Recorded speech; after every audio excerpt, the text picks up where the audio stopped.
வணக்கம், என் பெயர் பிரணிகா. நான் பொங்கல் பாட போறேன். பொங்கல் வருது கொண்டாடலாம் வாங்க. உனக்கு மத்த உலகில் நாட்டு செல்வம் வாங்க. உனக்கு கொடுக்கும் சூரியன் பமக்கு தெய்வம் தானே. இயற்கைக்கு நன்றி சொல்லி கொண்டாடுவோம் வாங்க.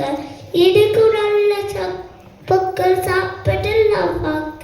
திக்கு கடிச்சு பாருங்க நீங்க. அழகாய் புது செடிகள் அப்பாவாக பொத்தாடை போட்டு எங்க ஆட்ட பாருங்கள். பொங்கல் வருது பொங்கல் கொண்டாடலாம். உள்ளுக்கு வந்து நன்றி சொல்லுங்க. எஞ்சில் மஞ்சி கட்டிய பானை கொதிக்குதுங்க. மங்களமான வாழ்க்கைக்கு மனம் வேண்டுங்க. உணவு தந்த